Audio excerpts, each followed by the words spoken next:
All right, good afternoon, everyone.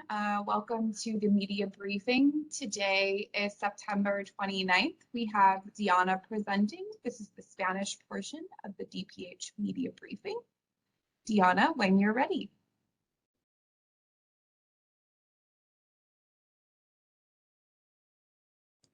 Thank you, Kim. Okay, let's go ahead and get started. Buenos días y gracias por acompañarnos durante esta sesión informativa. Después de esta actualización, daré un informe sobre la viruela del mono con datos que presentó la doctora Singhal, directora médica jefe del Departamento de Salud del Condado de Los Ángeles, que dio el día de ayer. En esta presentación compartiré lo siguiente: nuestras métricas actuales, un vistazo a las señales de alerta temprana del Condado de Los Ángeles, datos acerca de las temporadas de gripe previas, información sobre cómo obtener el refuerzo bivalente contra el COVID y la vacuna contra la gripe, y también la importancia de proteger a los más vulnerables. First slide, please, Kim. Cada semana compartimos las líneas de tendencia de casos, ingresos hospitalarios y muertes en los últimos meses. En esta figura, la línea de tendencia verde muestra un promedio de 7 días del número de casos reportados diariamente y se mide utilizando el eje vertical de la izquierda. Durante la semana pasada se reportó un promedio de 1,285 casos por día, una disminución del 11% en comparación con los 1,440 casos reportados la semana pasada. El promedio de 7 días del número de ingresos hospitalarios diarios se muestra en la línea anaranjada y se mide utilizando el eje vertical a la derecha. Esta métrica ha seguido disminuyendo con un promedio de alrededor de 76 admisiones por día la última semana, una disminución del 21%, ya que reportamos 96 admisiones por día la semana pasada. La línea azul en esta diapositiva muestra el promedio de 7 días de muertes reportadas diariamente y se mide por el eje de la derecha, con pocos cambios desde mediados de verano, variando entre 11 y 14 muertes reportadas por día. La mayoría de las fatalidades siguen ocurriendo entre adultos mayores y personas con salud debilitada. Enviamos nuestras más profundas condolencias y deseos de sanación y paz a estas personas que están en luto, en duelo por la pérdida de un ser querido. En lo que va del año, casi 5,500 residentes han perdido la vida a causa del COVID, un promedio de más de 135 muertes por semana, dejando a miles de personas enfrentando la vida sin sus seres queridos. Estos fallecimientos nos recuerdan que hay muchos en nuestra comunidad que enfrentan un mayor riesgo a medida que el virus continúa circulando. Todos podemos tomar medidas de sentido común para proteger a los más vulnerables. Quédese en casa y hágase la prueba cuando esté enfermo. Hágase la prueba antes de reunirse con amigos o con familiares y que pueden enfermarse gravemente si se infectan. Si tiene alguna duda, use una mascarilla al estar en espacios cerrados con otras personas, ya que reduce el riesgo y puede ser un acto de gran cariño. Next slide, please, Kim.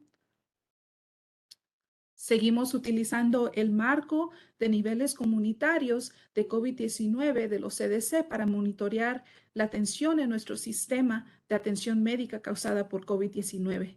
Los CDC siguen reportando que el Condado de Los Ángeles tiene un nivel comunitario bajo, como lo han hecho durante las últimas 5 semanas. La primera métrica utilizada para calcular el nivel comunitario de COVID en Los Ángeles es la tasa de casos semanales. La semana pasada se avisó que debido al cambio en el informe semanal del estado y a los CDC, el cálculo de los CDC está ligeramente por detrás del cálculo del condado de Los Ángeles. Por lo tanto, utilizaremos datos reportados localmente para calcular la tasa de casos, ya que es la información más actualizada. El día de ayer, nuestra tasa de casos semanales es de 88 casos por día, por cada 100,000 personas, una disminución en comparación con los 98 reportados localmente hace una semana. De nuevo voy a repetir, esta información se compartió en inglés el día de ayer. Estoy dando la información en inglés ahora, en español ahora, entonces voy a repetir ese último punto. El día de ayer la tasa de casos semanal es de 88 días por cada 100,000 personas, una disminución en comparación con los 98 que fueron reportados localmente hace una semana. La primera de las dos métricas hospitalarias es el total semanal de nuestras admisiones hospitalarias por cada 100,000 y actualmente está en 4.9 admisiones hospitalarias semanales por cada 100,000 personas, una cifra más baja ya que la semana pasada se reportó a 6.5. La segunda métrica hospitalaria es el promedio de 7 días sobre la proporción de camas de hospital ocupadas por pacientes con COVID. Hoy está a 2.9%, una ligera disminución de la semana pasada, cuando se reportó un 3.6%. Next slide, please. Y aquí tenemos una actualización sobre las señales de alerta temprana de COVID-19 para el condado de Los Ángeles. En la última semana se observaron disminuciones en 4 de las primeras señales de alerta. La tasa de casos semanales en las áreas de ingresos más bajos bajó de 80 a 62 casos nuevos por cada 100,000 personas.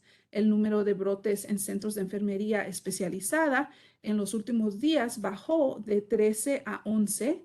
El número de brotes en aulas de las escuelas de kinder transicional al grado 12 bajaron de 12 a 11 y la cantidad de brotes reportados por semana en entornos para personas sin vivienda disminuyó de 3 a 2.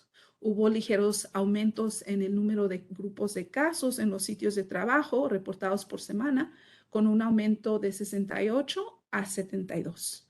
No hubo cambios en el porcentaje de muestras secuenciadas que se identificaron como BA4.6 o en el porcentaje de encuentros en el departamento de emergencias clasificados como relacionados con COVID. Ambos se mantuvieron estables en alrededor del 3 y 4% respectivamente. Nuestra métrica de aguas residuales está pendiente esta semana. El desarrollar una métrica única que refleje con precisión las tendencias en los 4 sistemas de aguas residuales es un desafío debido a las variaciones que pueden ocurrir en las concentraciones virales. Next slide, please. La variante Omicron, que empezó a dominar el invierno pasado, sigue representando el 100% de todas las muestras secuenciadas. La subvariante BA5 de Omicron, como lo muestran las secciones rojas brillantes a la parte superior de cada barra, siguen siendo la subvariante predominante. Esta semana que terminó el 10 de septiembre, en la semana que terminó el 10 de septiembre, el 93% de todas las muestras secuenciadas fueron de BA5, representando el 83% de las muestras. En la región 9, que incluye a California, Arizona, Nevada, Hawái y todos los territorios de los Estados Unidos en el Océano Pacífico, se estima que la subvariante BA5 representó alrededor del 91% de las muestras secuenciadas en la semana que terminó el 24 de septiembre. Las proporciones relativas de otros sublinajes claves que se están rastreando han cambiado levemente, incluyendo la BA2.12.1, que se muestra con las barras naranjas. Estaba por debajo de 1% la semana pasada y ahora bajó a 0. La BA4.6 se muestra con las barras amarillas y continúa cerca del 3%. Hasta la fecha se han detectado 30 muestras de BA2.75 en total y menos de 1% de las muestras secuenciadas dieron positivo para este sublinaje en los datos más recientes. La semana pasada comenzamos a rastrear una nueva subvariante llamada BF7. Hasta este momento se ha determinado que 7 muestras secuenciadas en el condado de Los Ángeles son de BF7. Uno se recolectó la semana del 6 de agosto, 4 se recolectaron la semana del 20 de agosto y 2 la semana del 10 de septiembre. Como recordatorio, BF7 es un sublinaje de BA5 y también se le conoce como BA5.2.1.7. Con pocos cambios en la composición de las variantes que circulan actualmente, no parece haber una nueva subvariante o sublinaje en el futuro cercano capaz de desplazar a BA5. Si bien esto no es una garantía de que en las próximas semanas no habrá aumentos en otras cepas que puedan ser más evasivas a la inmunidad, los datos indican que el nuevo refuerzo de otoño se adapta muy bien a lo que está circulando ahora y a lo que puede estar circulando más adelante de este otoño.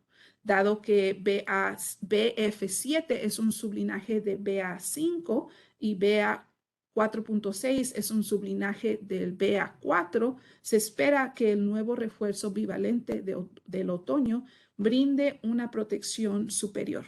Next slide, please.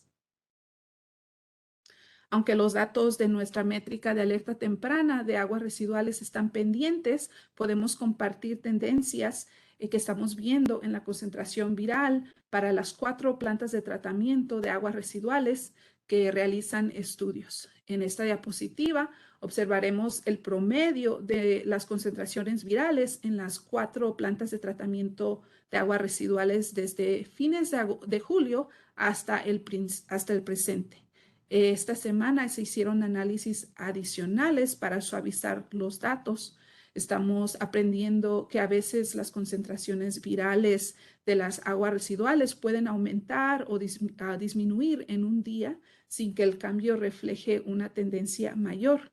Estos puntos de datos, mucho más grandes o pequeños, pueden causar distorsiones en los promedios. Cuando suavizamos los datos, se eliminan los máximos y los mínimos más extremos para arrastrar las tendencias subyacentes con mayor claridad. Las 2 plantas más grandes son la planta Hyperion y la planta conjunta de control de contaminación de agua que se muestran en la fila superior.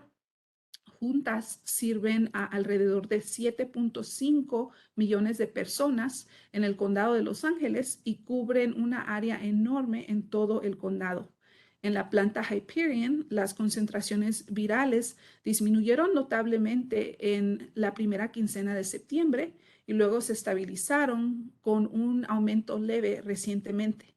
La planta conjunta de control de contaminación de agua tuvo pequeños descensos durante todo el mes de septiembre. Las tendencias de concentración viral en las aguas residuales de las 2 plantas más pequeñas se muestran en la parte inferior. La planta de Lancaster sirve a las personas en Lancaster y en Palmdale. La semana pasada vimos un aumento en la concentración viral en Lancaster. Sin embargo, una vez que repetimos en el análisis, suavizando los datos, parece haberse estancado.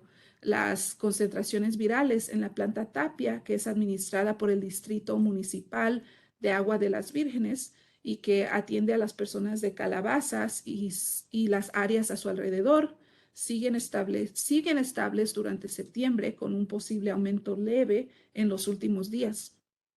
Si bien el estancamiento de las concentraciones virales en las aguas residuales puede significar que la transmisión viral ya no está disminuyendo debido a la mayoría de nuestras otras señales de alerta temprano indican una preocupación baja, se mantiene la esperanza de que la transmisión no aumente en este momento. Sin embargo, el estancamiento señala la necesidad de monitorear cuidadosamente las otras señales de alerta temprana para ver si hay algunos signos adicionales en las próximas semanas que sugieran cambios en los patrones de transmisión o en la gravedad de la enfermedad. Next slide, please. Los datos generales de las escuelas siguen siendo alentadores. En esta gráfica, las barras anaranjadas muestran la cantidad de grupos de casos reportados en las escuelas por semana y se miden por el eje de la izquierda. Las barras verde y azul representan el número de casos de estudiantes y personal asociado con estos grupos y se mide por el eje de la derecha. Como recordatorio, un grupo de casos equivale a 3 o más casos que ocurrieron dentro de 14 días y que están vinculados entre sí. El número de grupos de casos reportados por escuelas aumentó durante agosto a medida que los distritos escolares abrieron sus puertas para el año escolar en todo el condado. Los grupos de casos alcanzaron su punto máximo durante la semana del 21 al 27 de agosto. Los grupos de casos han disminuido cada semana desde entonces, con 66 grupos de casos asociados con 344 casos reportados la semana que terminó el 24 de septiembre. Next slide, please. También se le ha dado seguimiento a los brotes en las escuelas y en los programas juveniles. Estas son situaciones donde hay transmisión establecida en una escuela o en una actividad escolar. Esta diapositiva muestra la cantidad de brotes en entornos escolares de kinder transicional al grado 12 y programas para jóvenes durante el verano y hasta la semana que terminó el 24 de septiembre. Desde que los distritos comenzaron a abrir sus puertas en agosto, se han documentado un total de 56 brotes en las escuelas primarias, como se muestra en las áreas de color púrpura claro. Se han asociado 18 brotes en programas de deportes juveniles, como se muestra en el color anaranjado, y principalmente han surgido en equipos de fútbol y voleibol. Se han documentado 22 brotes en escuelas secundarias, como se muestra en el color azul claro, y 14 brotes en escuelas preparatorias, como se muestra en el azul oscuro. Puede ver que la cantidad de brotes recién confirmados alcanzaron su punto máximo la semana que terminó el 27 de agosto y luego disminuyó durante las siguientes 3 semanas. Sin embargo, la cantidad de brotes volvió a aumentar en la semana más reciente, pasando por 10 brotes durante la semana que terminó el 17 de septiembre a 16 brotes durante la semana que terminó el 24 de septiembre. Este aumento fue impulsado principalmente por un número elevado de brotes en escuelas primarias. Si bien ha habido más brotes en escuelas primarias, los brotes más grandes a menudo están asociados con las escuelas secundarias y las actividades extracurriculares como los deportes y los eventos de convivio social.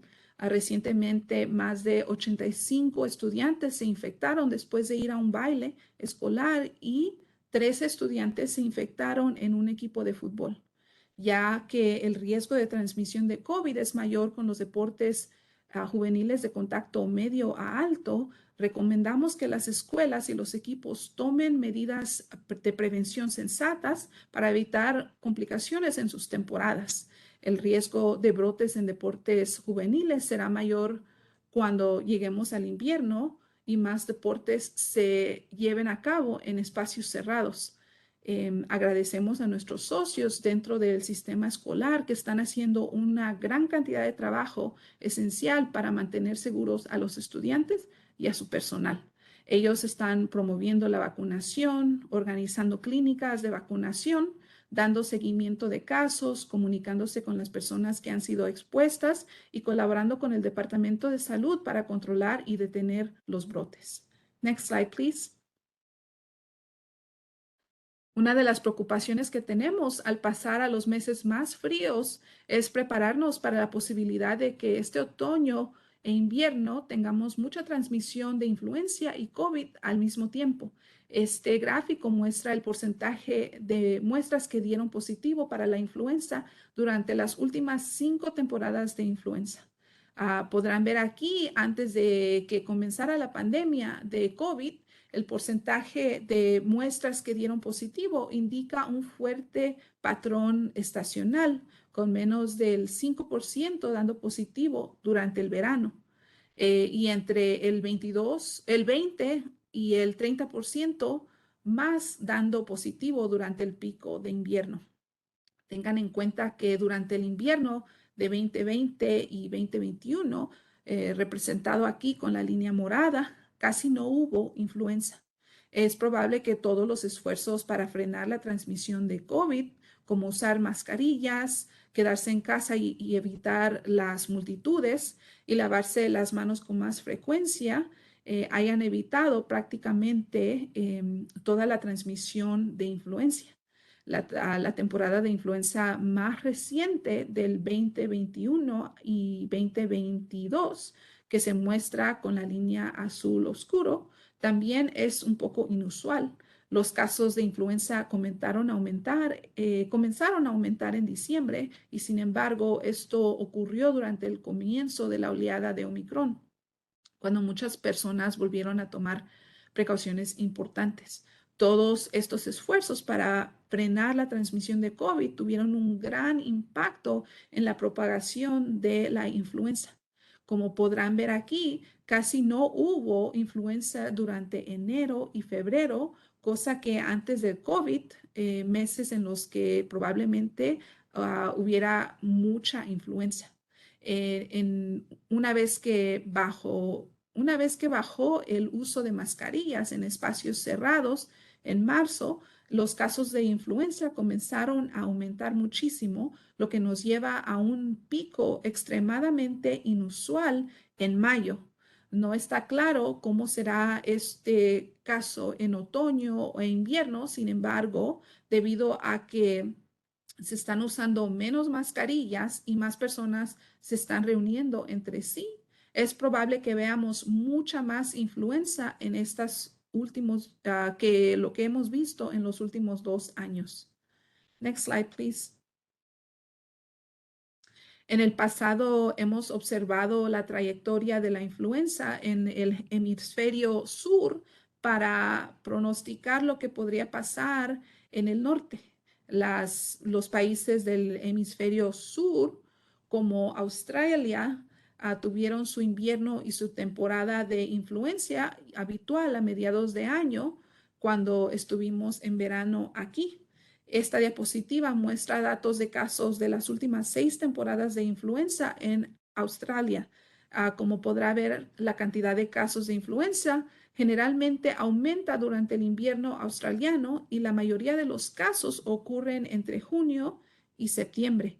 Tengan en cuenta que las temporadas de gripe para el 2020 y 2021, durante los peores momentos de la pandemia, de COVID, se muestran con líneas azul claro y verde y son muy planas. Los casos de influenza reportados este año en Australia en el 2022 se muestran con una línea roja. Como podrán ver, tuvieron una temporada de influenza relativamente grave, dominada por el H3N2, que comenzó antes de lo habitual este año, a fines de abril, y los casos aumentaron de manera extensa. La temporada de influenza también terminó antes de lo habitual y los casos bajaron bastante a finales de julio. Algunos científicos les preocupa que la tasa baja de infección por influenza durante los últimos años le haya dado a la gente menos posibilidades de desarrollar inmunidad fuera de la vacunación. Esto podría significar que hay un grupo más grande de personas, especialmente los niños, que puedan ser susceptibles a la influenza esta temporada. Dado los casos de Australia, nos estamos preparando para la posibilidad de que la temporada de influenza podría comenzar más temprano este año y también podríamos ver muchos más casos. Next slide, please. En las últimas diapositivas vimos cómo la influenza, tanto como el COVID, infectan a más personas en el invierno. Hay razones específicas en este patrón estacional. Los días más cortos, las noches más largas y las temperaturas más frías del invierno hacen que las personas pasen más tiempo en espacios cerrados que al aire libre. Comenzando alrededor de Halloween y hasta la víspera del Año Nuevo, las familias y los amigos tienden a reunirse con más frecuencia y viajan más lejos para verse durante esas fechas. Como resultado, las personas pasan más tiempo conviviendo en espacios cerrados donde el virus puede acumularse más y puede transmitirse más fácilmente de persona a persona, especialmente si hay poco flujo de aire. El aumento en los viajes significa que los virus respiratorios pueden viajar a distancias más largas, transmitiéndose por todo el país y a nivel mundial. Otra razón importante por la que las enfermedades como el COVID y la gripe se propagan más en el invierno es relacionada con el clima en sí.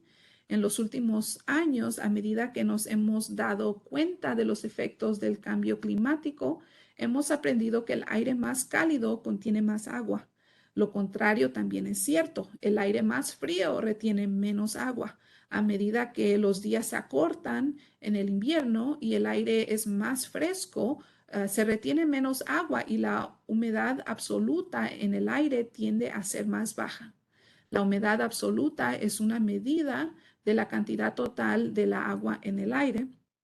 Es diferente a la humedad relativa, que es lo que usualmente se incluye en los reportes meteorológicos. Cuando la humedad absoluta disminuye, las gotas en aerosol que tienen virus también tienden a contener menos agua. Se vuelven más pequeñas, más ligeras y pueden viajar más lejos. La temperatura más fría también permite que el virus permanezca viable por más tiempo. El clima más frío y seco también tiende a ejercer más presión sobre nuestro sistema respiratorio. Nuestras defensas naturales contra los virus no funcionan tan bien, ya que nuestras vías respiratorias se vuelven más frías y secas, con menos flujo sanguíneo y menos capacidad para eliminar los virus. Si bien ha habido muchos estudios que documenten este mayor riesgo de propagación de la influenza en el invierno, también hay un gran estudio recientemente publicado en inglés que examinó el clima y las tasas de casos de COVID de 455 ciudades en 20 países entre febrero y octubre del 2020. Descubrieron que en general las temperaturas más bajas y la humedad absoluta más baja se asociaron con las tasas más altas de casos de COVID-19.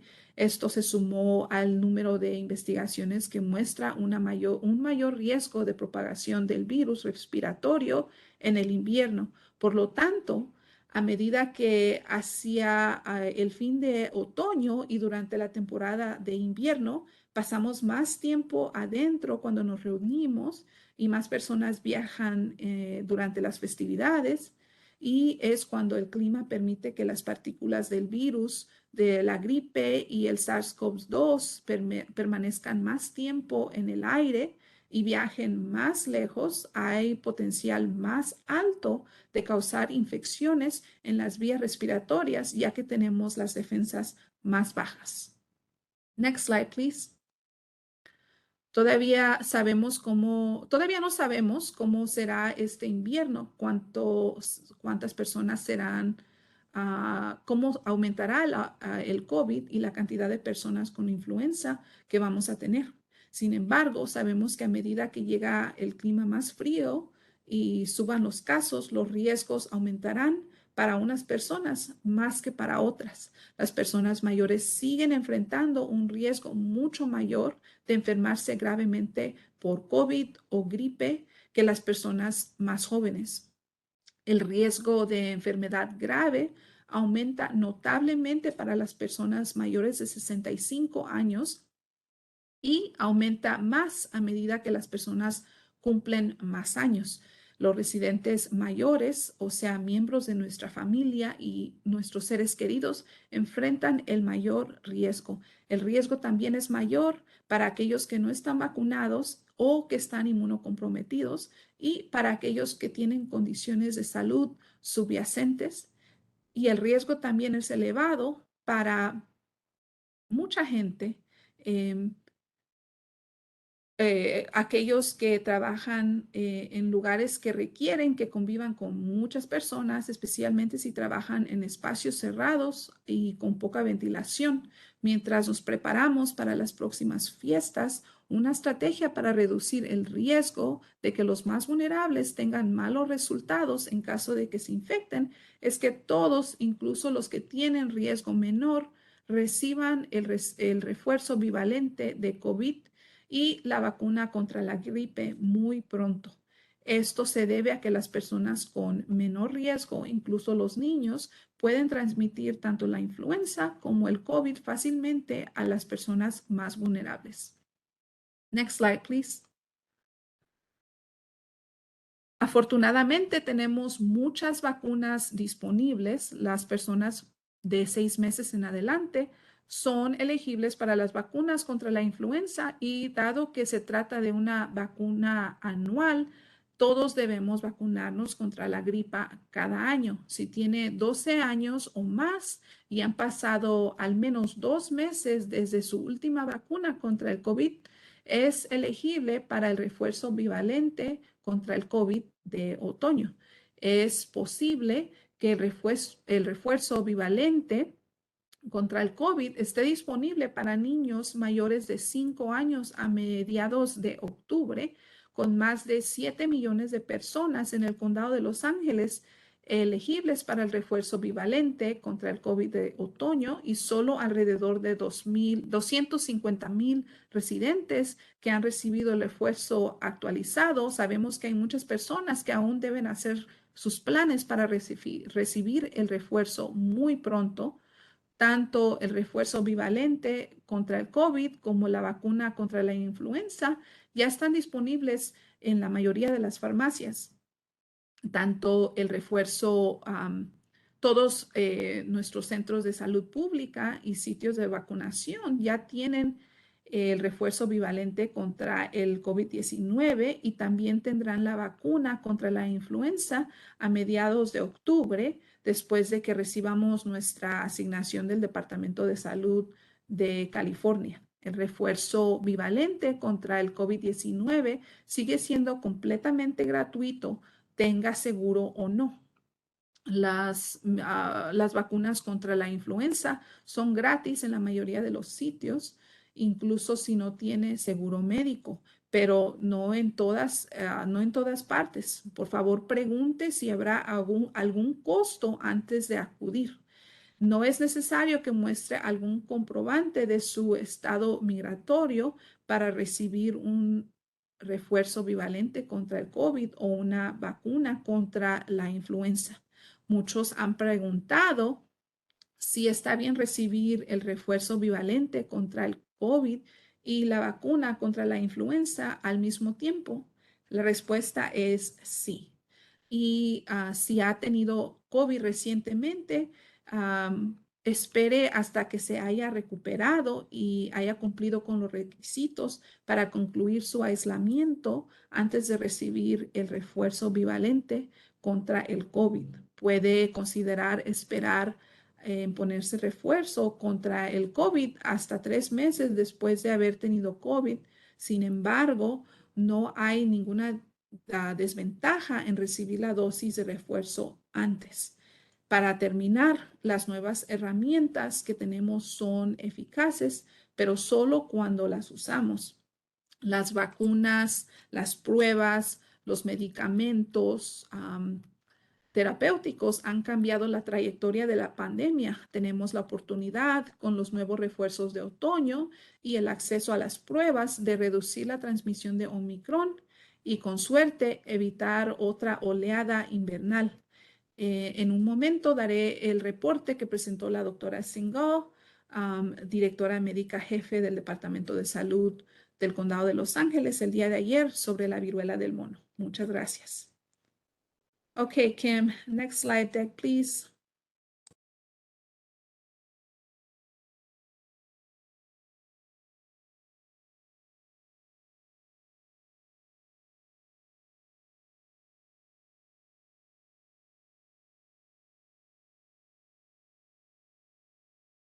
Do you have an introduction or do you just want me to put the first slide up? I can introduce it. Thank you. Me da Go ahead. mucho gusto poder brindarles una actualización sobre la viruela del mono. Les daré una actualización acerca de la situación, datos de casos, tendencias y compartiré nuestros datos de admisión de la vacuna, los cambios de elegibilidad y nuevos datos de los CDC sobre la tasa de casos por estado de vacunación. First slide, please. Se ha reportado más de 67,000 casos de viruela del mono a nivel mundial, con casi el 40% o alrededor de 25,500 de esos casos reportados aquí en los Estados Unidos. Esto incluye a 4,886 casos en California. A la fecha, hay 2,023 casos en el condado de Los Ángeles, 110 casos reportados en Long Beach y 27 reportados en Pasadena. Los casos continúan siendo principalmente entre hombres gay y bisexuales y otros hombres que tienen sexo con hombres, y la edad promedio de los casos sigue siendo de 35 años. Han habido 110 casos en personas sin vivienda, que es aproximadamente el 6% de todos los casos. Además, ahora tenemos 3 casos adicionales identificados en el sistema carcelario. En este momento no hay evidencia de propagación de viruela de mono en refugios, campamentos o cárceles. En total, 84 personas o el 4% de los casos han sido hospitalizados con viruela del mono. Continuamos viendo disparidades en las tasas más altas de infección entre los residentes negros afroamericanos, entre aquellos en el cuartil 1 de los índices de lugares saludables, conocidos como HPI en inglés, en nuestras comunidades menos saludables y en la área de planificación de servicios, conocidas como SPA en inglés, la número 4, que cubre la área metropolitana, conocida como Metro Los Ángeles. Second slide, please. Como se compartió durante las últimas semanas, aquí hay una actualización de las tendencias en los nuevos casos de viruela del mono. En esta diapositiva muestra la curva epidemiológica o EPI para corto, más reciente de los casos de viruela del mono por fecha de episodio. Como recordatorio, los números de casos diarios se muestran en las barras azules y los casos al promedio de 7 días se muestran en la línea de tendencia de color rosa. Como podrán ver aquí, la tendencia constante a la baja es en nuestro promedio de casos de 9 días. Comenzó la tercera semana de agosto y ha continuado. El promedio de 7 días ha disminuido desde el pico de aproximadamente 41 casos diarios el 20 de agosto a 12 casos diarios el 17 de septiembre. Esta disminución de casos es consistente con las tendencias nacionales y mundiales. Recientemente, los CDC anunciaron que se sienten cautelosamente optimistas sobre estos descensos recientes y las tendencias en el condado de Los Ángeles son alentadoras. Next slide, please. La vacunación es una de las estrategias que sigue siendo fundamental para nuestros esfuerzos de control de la viruela del mono. Ahora hemos recibido 8,260 viales adicionales como parte del tramo 3, el tramo final de las asignaciones de la fase 4. Esto nos lleva a un total de 73,844 viales de la vacuna Jynneos, que estimamos equivale unas 196,000 dosis totales. Hasta ayer se han administrado 51,701 viales o 93.798 dosis de la vacuna Jynneos. De las dosis administradas, aproximadamente el 73% son primeras dosis y casi el 27% son segunda dosis. Con aumento constante, actualmente el 51% de las personas que deben recibir una segunda dosis de la vacuna contra la viruela del mono lo han recibido aquí en el condado de Los Ángeles. También quiero compartir, next slide, please.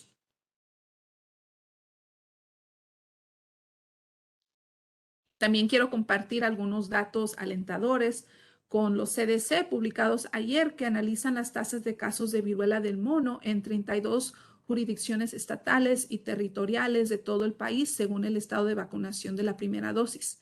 Analizaron las tasas de casos entre hombres de 18 a 49 años de edad que eran elegibles para la vacunación. Los casos categorizados como no vacunados no tenían ninguna evidencia de vacunación en entrevistas de casos o en registros de vacunación.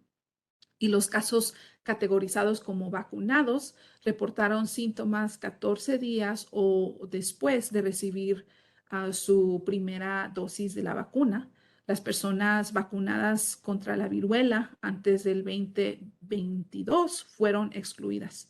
Aquí podrán ver que durante 4 semanas, desde fines de julio hasta principios de septiembre, la tasa de casos del grupo vacunado, que se muestra en azul, se mantiene por debajo de 50 casos por cada 100,000 personas. Y el grupo no vacunado, que se muestra en rosa, tiene tasas de casos mucho más altas, entre 200 a 300 casos por cada 100,000 personas. Con base en estos datos, los CDC concluyeron que las personas no vacunadas tenían un riesgo 14 veces más mayor de contraer la viruela del mono en comparación con las personas vacunadas con una dosis de la vacuna Jynneos. Cabe señalar que estos datos no reemplazan los estudios de efectividad de la vacuna que se realizan en circunstancias controladas y puede haber factores de confusión como diferencias en los comportamientos y factores de salud que pueden contribuir a los hallazgos. Sin embargo, esto proporciona apoyo sobre la eficacia de la vacuna en la vida real. También respalda que existe una protección inicial después de solo una dosis de la vacuna Jynneos, pero se desconoce la duración de la protección, por lo que para lograr el máximo beneficio aún se recomienda que se complete la serie de 2 dosis. Dados estos datos prometedores, expresamos la urgencia de que todos nuestros proveedores de vacuna, especialmente nuestros sistemas de atención médicos más grandes, ofrezcan las vacunas a sus pacientes que estén en riesgo. Next slide, please. El miércoles los CDC anunciaron que están ampliando la elegibilidad para cambiar a una estrategia de profilaxis previa a la exposición dirigida a personas que pueden estar en riesgo de contraer enfermedades en el futuro. Como recordarán, el condado de Los Ángeles hizo este cambio hace unas semanas, pero en este momento estamos repasando nuestra elegibilidad para alinearnos de cerca con los nuevos grupos de elegibilidad recomendados por los CDC. Según nuestros criterios actualizados, la vacuna contra la viruela del mono seguirá disponible para los residentes que atestiguen estar en cualquiera de los 4 grupos elegibles anteriores que se enumeran en la diapositiva. Además, las vacunas contra la viruela del mono ahora están disponibles para parejas de personas en cualquiera de los grupos anteriores y personas que anticipan estar en alguno de los grupos mencionados. Estos criterios más amplios nos permiten proteger a más personas que corren un alto riesgo de exposición potencial a la viruela del mono. Como en el pasado, los residentes que cumplieron con los criterios de elegibilidad anteriores aún son elegibles para la vacunación. Además, estamos enviando un mensaje a los proveedores de atención médica sobre su elegibilidad para la vacunación. El riesgo en general para los trabajadores de la salud sigue siendo muy bajo, y ya que el equipo de protección personal y otras prácticas de control de infecciones han sido muy eficaces para prevenir la infección de la viruela del mono. Y estamos alineándonos con las recomendaciones de los CDC para que la vacuna esté disponible para personas en grupos ocupacionales selectos en riesgo de exposición al ortopoxvirus, otro nombre que se está utilizando para el monkeypox o para la viruela del mono. Esto incluye al personal de investigación y de laboratorio clínico que trabaja con o analiza el ortopoxvirus, y a los trabajadores de salud que atienden a casos sospechados o confirmados de viruela del mono. Por último, los CDC también actualizaron sus consideraciones clínicas para permitir la administración de la vacuna intradérmica en lugares adicionales, además del antebrazo, como el hombro o la espalda. Esto permite que las personas que puedan estar preocupadas por una marca de vacunación visible reciban la vacuna de manera más discreta. La salud pública está repasando esas consideraciones clínicas y trabajará con sus proveedores y los de la comunidad para implementarlas lo más rápido posible. Next slide, please. Y bueno, para terminar, visite nuestro sitio web en ph.lacounty.gov/monkeypox para obtener información sobre la prevención, el control y el tratamiento de la viruela del mono. También puede visitar nuestro centro de vacunación en el sitio web de la viruela del mono para conocer los últimos criterios de elegibilidad de las vacunas, información sobre el consentimiento de menores de edad y enlaces a sitios de vacunación en todo el condado. Cualquier residente que no tenga acceso a Internet y necesite información puede llamar al centro de llamadas de salud pública a el número 1-833-540-0473 los 7 días de la semana, de las 8 de la mañana a las 8:30 de la noche. Agradecemos a que comparta las actualizaciones de hoy y los recursos de salud pública con nuestra comunidad. Muchas gracias y hasta la próxima.